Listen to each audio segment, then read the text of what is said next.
Hello everyone, very good morning to all of you. आज के video में 15 दिसंबर 2024 के करंट अफेयर कवर करेंगे। सभी न्यूज़ इंपॉर्टेंट हैं, वीडियो को अंतिम तक ध्यान से देखिएगा। करंट अफेयर की पीडीएफ आप मेरे टेलीग्राम ग्रुप से डाउनलोड कर सकते हैं। टेलीग्राम का ऑफिशियल लिंक वीडियो के डिस्क्रिप्शन में दिया हुआ है। सबसे पहले कल के क्वेश्चन की बात करेंगे। मैंने आपसे कल पॉलिटी का क्वेश्चन पूछा था। मेरा सवाल यह था कि फाइनेंस कमीशन के लिए हमारे संविधान में कौन से अनुच्छेद में प्रावधान है। तो हमारे कॉन्स्टिट्यूशन का आर्टिकल 280 है, जो कि बताता है कि भारत का एक वित्त आयोग होगा। फाइनेंस कमीशन एक कॉन्स्टिट्यूशनल बॉडी है और इसमें मैक्सिमम 5 सदस्य हो सकते हैं, 4+1, 4 नॉर्मल मेंबर और एक चेयरमैन ऑफ फाइनेंस कमीशन। इसके अलावा आर्टिकल 324 ये इलेक्शन कमीशन ऑफ इंडिया के बारे में बताता है। आर्टिकल 115 यूपीएससी के बारे में बताता है और article 76 attorney general of India के बारे में बताता है। और ये सारे ही कॉन्स्टिट्यूशनल बॉडीज हैं। अब शुरू करेंगे आज के करंट अफेयर। अभी हाल ही में यस बैंक के एग्जीक्यूटिव डायरेक्टर के रूप में किसको नियुक्त किया गया है। तो जो आपको पिक्चर में दिख रहे हैं ये हैं मनीष जैन। मनीष जैन को करीब 30 साल से ज़्यादा का बैंकिंग सेक्टर में एक्सपीरियंस है। इससे पहले ये स्टैंडर्ड चार्टर्ड बैंक में 23 साल भी बिता चुके हैं और प्रॉपर एक्सपीरियंस लेने के बाद ये यस बैंक में पहले से ही हैं और अब इनका प्रमोशन एग्जीक्यूटिव डायरेक्टर की पोस्ट पर हो गया है। इनको अगले 3 सालों के लिए अपॉइंट किया गया है। इनका जो कार्यकाल है ये 11 दिसंबर 2024 से चालू हो गया है और ये 10 दिसंबर 2027 तक इस पोस्ट पर बने रहेंगे। यस बैंक की स्थापना साल 2004 में करी गई थी। इसका हेडक्वार्टर है मुंबई और यस बैंक के सीईओ हैं इस टाइम पे प्रशांत कुमार।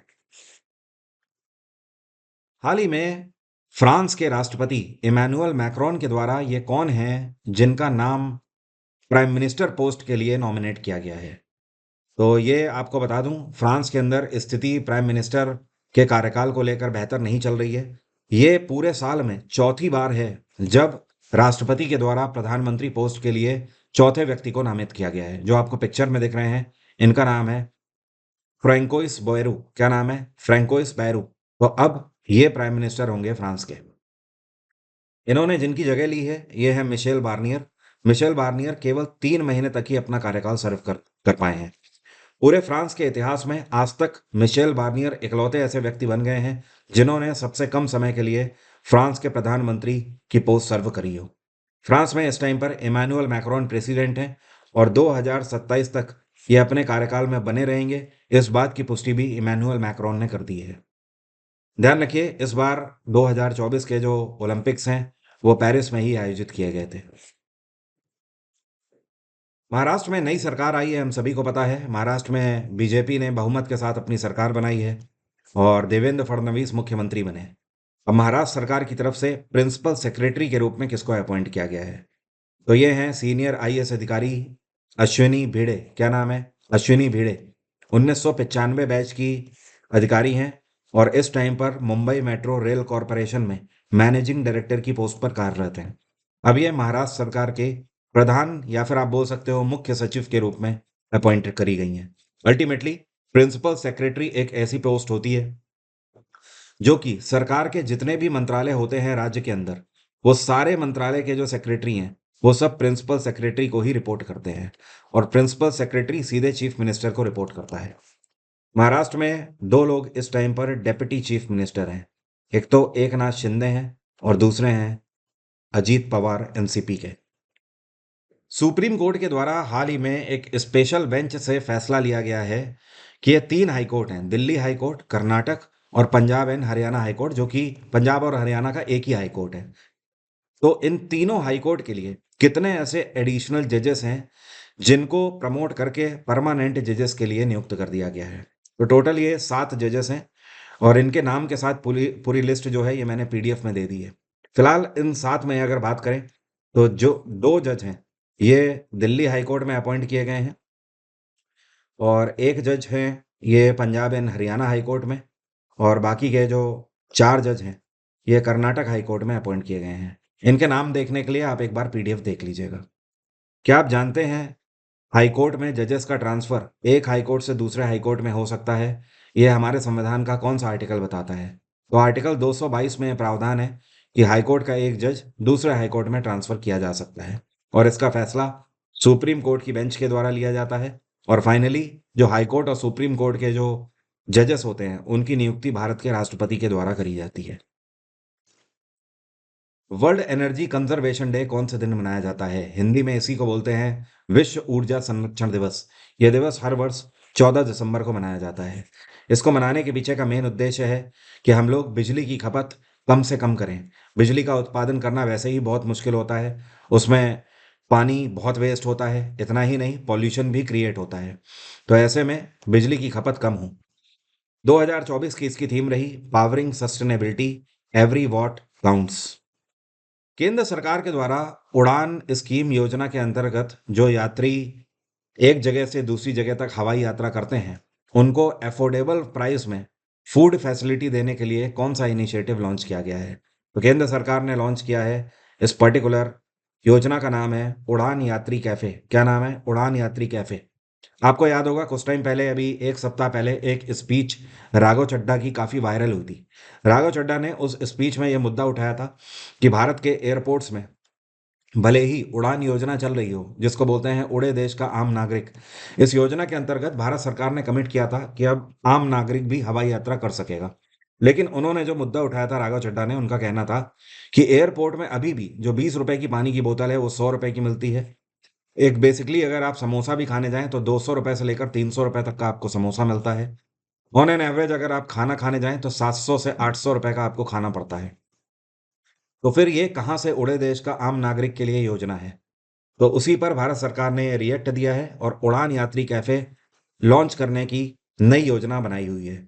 और इसकी शुरुआत कोलकाता के सुभाष चंद्र बोस इंटरनेशनल एयरपोर्ट से करी गई है। सुभाष चंद्र बोस इंटरनेशनल एयरपोर्ट के हाल ही में 100 वर्ष पूरे हो गए हैं। इसी वजह से वहां से इसकी शुरुआत करी गई है। अब आने वाले समय में इनिशियली इसको जितने भी टॉप सिटीज हैं, जैसे कि दिल्ली हो गया, मुंबई हो गया, हैदराबाद हो गया, बैंगलोर हो गया, इन सभी शहरों में पहले इसको लॉन्च किया जाएगा। उड़ान यात्री कैफ़े की खास बात यह है कि एयरपोर्ट में ही डिपार्चर की जगह पर यह आपको पर्टिकुलर कैफ़े मिलेगा, जहां पर आपको अफोर्डेबल प्राइस में, जैसे कि आप रेल यात्रा करने जाते हैं तो आईआरसीटीसी का आपको कैंटीन मिलता है लगभग हर एक रेलवे स्टेशन में। तो वहां पर आप देखोगे, आप 40 रुपए से लेकर 80 रुपए तक खाना खा लेते हैं।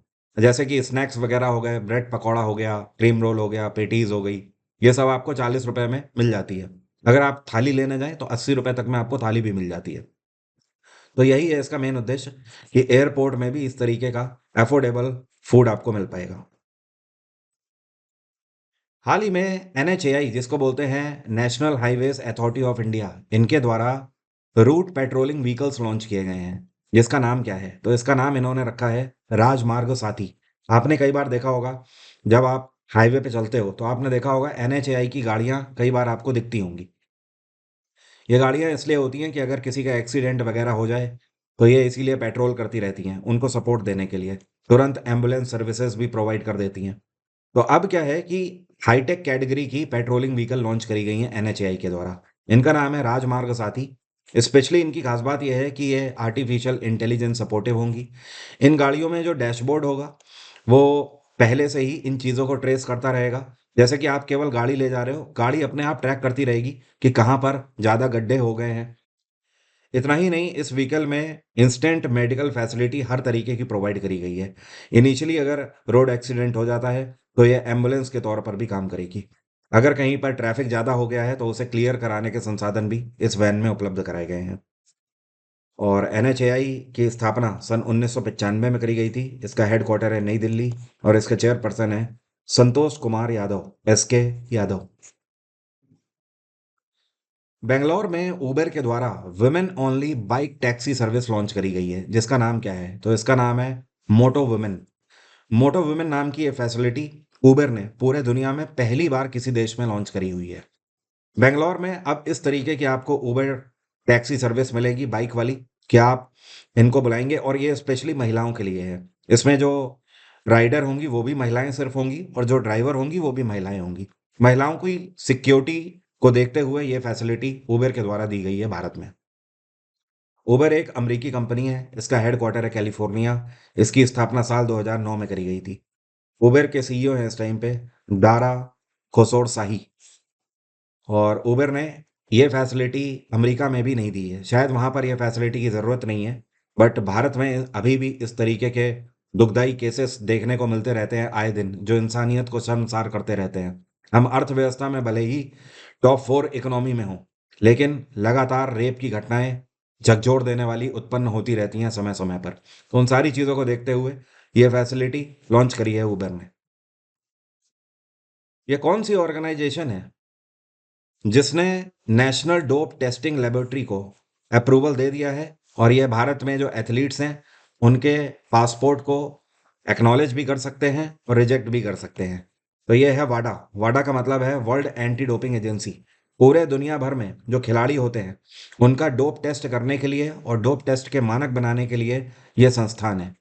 कोई भी खिलाड़ी जब ओलंपिक्स के लिए जाता है या किसी भी इंटरनेशनल टूर्नामेंट के लिए जाता है, तो वाडा के मानकों से उसको होकर गुजरना पड़ता है। कई बार आपने सुना भी होगा, बहुत सारे खिलाड़ी डोप टेस्ट में पॉजिटिव पाए जाते हैं। मतलब कुछ ऐसा उन्होंने ड्रग्स लिया होता है जिसकी वजह से उनका स्टैमिना बढ़ जाए। तो ये पूरे तरीके से लीगल होता है और उसके बाद कई बार कई सालों के लिए बैन लगता है या फिर लाइफ टाइम बैन भी लग जाता है। तो उसी तरीके से भारत में नेशनल डोप टेस्टिंग लैब है। इसको मंजूरी दे दी है वाडा ने। वाडा का कहना है कि जितने भी भारतीय एथलीट होंगे वो अब नेशनल डोप टेस्टिंग लैब के टेस्टों से होकर गुजरेंगे, और जो एनडीटीएल है वो उन्हें अप्रूव भी कर सकती है और रिजेक्ट भी कर सकती है अगर पॉजिटिव पाती है तो अल्टीमेटली अब भारत में ही ये टेस्टिंग लैब होगी और खिलाड़ियों को इसके लिए बाहर नहीं जाना पड़ेगा। वाडा की स्थापना सन 1999 में करी गई थी। इससे पहले डोप टेस्ट की बहुत घटनाएं आने लगी थी। इसका हेडक्वार्टर है कनाडा और इसके प्रेसिडेंट हैं विटोल्ड बांका। क्या नाम है? विटोल्ड बांका। बाकी नेशनल डोप टेस्टिंग लैब नई दिल्ली में है और इसकी स्थापना 1990 में करी गई थी। ये वाडा से भी पहले स्थापित कर दी गई थी, लेकिन वाडा ने अब इसको एक्नॉलेज कर दिया है, मतलब रिकॉग्निशन अपनी तरफ से दे दिया है। 2025 में अगले ही महीने महाकुंभ का आयोजन होने जा रहा है। प्रधानमंत्री नरेंद्र मोदी के द्वारा सारी चीज़ों को बेहतर तरीके से मैनेज करने के लिए एक चैटबॉट लॉन्च किया गया है। इसका नाम क्या है? तो पीएम नरेंद्र मोदी ने इस चैटबॉट का नाम जो लॉन्च किया है ये है कुंभ सहायक। क्या नाम है? कुंभ सहायक। अब ये जो स्पेलिंग है इसकी, ये बस थोड़ी सी डिफरेंट कर दी गई है। सहायक ऐसे तो है, बस इसमें बीच में एआई जोड़ दिया गया है। एआई का मतलब है आर्टिफिशियल इंटेलिजेंस। जो इस बार महाकुंभ है इसकी शुरुआत 13 जनवरी को होगी, मकर संक्रांति के दिन, और 26 फरवरी को इसका समापन होगा, जिस दिन महाशिवरात्रि होगी। महाकुंभ की खास बात यह है कि ये हर साल, हर 12 सालों में एक बार मनाया जाता है। तो ये प्रयागराज में इस बार शुरू होने जा रहा है 12 जनवरी को। आपको जानकर हैरानी होगी, इस बार अंदाजा है पूरे दुनिया से 45 करोड़ लोग महाकुंभ में हिस्सा लेने आ रहे हैं, भारत से और दूसरे देशों से भी। तो कुंभ से जुड़ी हुई कोई भी आप अगर आपको इंफॉर्मेशन चाहिए तो इस चैटबॉट का नाम है कुंभ सहयोगी। इससे आप पूछ सकते हैं, ये आपको सारी इन्फॉर्मेशन दे देगा। एग्जाम्पल के तौर पर कहाँ पर कौन सा स्टॉल लगा है, कहाँ से आप गंगा स्नान कर सकते हैं, कहाँ से आप पर्टिकुलर जो इवेंट आयोजित किए जाएंगे वहाँ पर आप भाग ले सकते हैं, हवन होगा, आरती होगी कहाँ पर, ये सारी आपको इन्फॉर्मेशन कुंभ सहयोगी चैटबॉट से मिल जाएगी। एक और इसकी खास बात है, ये जो चैटबॉट है ये 11 लैंग्वेजेस को सपोर्ट करता है। ऑफ कोर्स हिंदी इंग्लिश को तो करता ही है, भारत की दूसरी रीजनल लैंग्वेजेस को भी सपोर्ट करता है, जैसे कि मराठी हो गई, गुजराती, बंगाली, तमिल, तेलुगु, कन्नड़ हो गई, उर्दू हो गई और मलयालम हो गई। इन सब को ये सपोर्ट करता है। नवंबर का महीना निकल चुका है, भारत सरकार के आंकड़े आ चुके हैं। नवंबर 2024 में भारत का रिटेल इन्फ्लेशन रेट कितना था? तो अगर खुदरे बाजार की बात करें, मतलब जो फुटकर में सामान बिकता है, थोक की बात नहीं हो रही है, तो खुदरा मुद्रा स्फीति जो रही इस बार ये 5.48% रही है। और पिछले महीने के कंपैरिजन में अगर देखें अक्टूबर में, तो ये थी 6.21%। तो मार्केट में थोड़ी सी मंदी आई है नवंबर के महीने में। उससे पहले सितंबर में अगर बात करें तो सितंबर में थी 5.49%। मुख्यमंत्री महिला सम्मान योजना कौन सी सरकार के द्वारा लॉन्च करी गई है? तो इसको दिल्ली में आम आदमी पार्टी की सरकार है और मुख्यमंत्री हैं आतिशी इस टाइम पर। और अरविंद केजरीवाल तो अभी पहले ही त्याग पत्र दे चुके थे, लेकिन पार्टी को तो कमान कर ही रहे हैं। तो अरविंद केजरीवाल के द्वारा, या फिर आप बोल सकते हो दिल्ली में आम आदमी पार्टी की सरकार के द्वारा महिला मुख्यमंत्री अ, मुख्यमंत्री महिला सम्मान योजना लॉन्च करी गई है। जब अरविंद केजरीवाल दिल्ली के मुख्यमंत्री की पोस्ट पर थे तब उन्होंने इस योजना को लागू किया था और उस टाइम पर हर वो महिला दिल्ली के अंदर जो कि 18 वर्ष की आयु से ज़्यादा की है और गरीबी रेखा के नीचे है, उसको हर महीने दिल्ली सरकार की तरफ से 1,000 रुपए दिए जाने का प्रावधान था। लेकिन अब इसमें बढ़ोतरी कर दी गई है। ऑब्वियस सी बात है, इलेक्शन आने वाले हैं दिल्ली के, तो राजनीतिक समीकरण को सही तरीके से बिठाने के लिए फैसला लिया गया है और 1,000 रुपए को बढ़ाकर 2,100 रुपए प्रति माह कर दिया गया है। अल्टीमेटली फायदा तो जनता का होगा ही, और जो भी महिलाएं अभी तक इसके अंदर एलिजिबल थी, वो अब 2,100 रुपए पर मंथ रिसीव करेंगी अपने अकाउंट में। इस पर्टिकुलर योजना के अंतर्गत करीब 40 लाख से ज़्यादा महिलाएं एलिजिबल होंगी। कोई भी आप एग्जाम देने जा रहे हैं, जीएसजीके का फाउंडेशन बैच मेरा आप अवेल कर सकते हैं। फ्लैट 50% डिस्काउंट चल रहा है, सेव 50 कोड लगाकर। बैच का डायरेक्ट लिंक वीडियो के डिस्क्रिप्शन में है। मेरे बैच से आप पूरा समय अपना बचाते हुए जीएसजीके कंप्लीट कर सकते हैं। सिलेबस एक बार में ही आपका कंप्लीट हो जाएगा, फिर केवल मॉक टेस्ट बाकी रह जाएंगे देने को। एसएससी 2025 अगर आप टारगेट करके चल रहे हैं तो ये समय आपके लिए बहुत ज़्यादा प्रीशियस है। समय वेस्ट ना करें। ये वाला या फिर ये वाला, इन दोनों में से कोई भी बैच आप अवेल कर सकते हैं। दोनों सेम ही बैच हैं, बस ये कंप्लीट पहले हुआ था और ये अभी कंप्लीट हुआ है। रिकॉर्डेड फॉर्म में history, polity, geography, science, economics और साथ में कंप्यूटर और 5 सालों के पीवाईक्यूज, ये सब कुछ आपको बैच में एक ही बार में मिल जाता है। एनटीपीसी वाले स्टूडेंट एनटीपीसी का स्पेशल बैच अवेल कर सकते हैं। अब मेरा आज का सवाल है आपसे, भारत का पहला ऐसा राज्य कौन सा है जिसकी 3 राजधानियां बनी हुई हैं? कमेंट बॉक्स में जरा लिखकर बताइए। Thank you so much. Have a nice day. Take care. Bye bye. आपका दिन मंगलमय हो।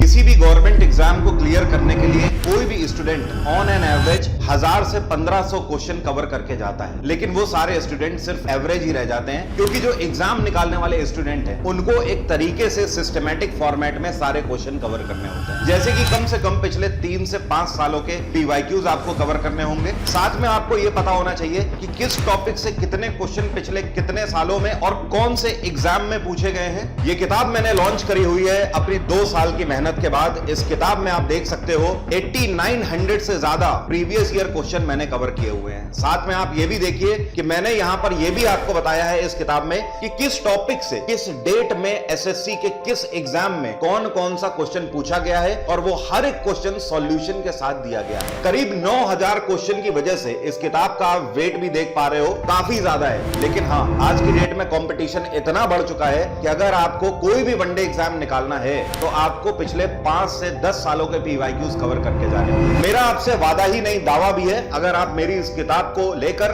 कवर कर लेते हो इसके एमसीक्यूज, तो जीएस में आप जाके कोई भी एग्जाम दीजिए, आप हर एक एग्जाम को क्वालिफाई करेंगे और वो भी अच्छे मार्क्स से करेंगे। किताब का लिंक वीडियो के डिस्क्रिप्शन में दिया हुआ है। डायरेक्ट अमेज़न पे जाके आप पहले इस किताब का रिव्यू भी देख सकते हैं और साथ में इस किताब के सैंपल पेजेस भी आप देख सकते हैं कि किस तरीके से इस किताब को अरेंज किया हुआ। तो आज ही इस किताब को अमेज़न से ऑर्डर करें और अपनी तैयारी पूरी करें।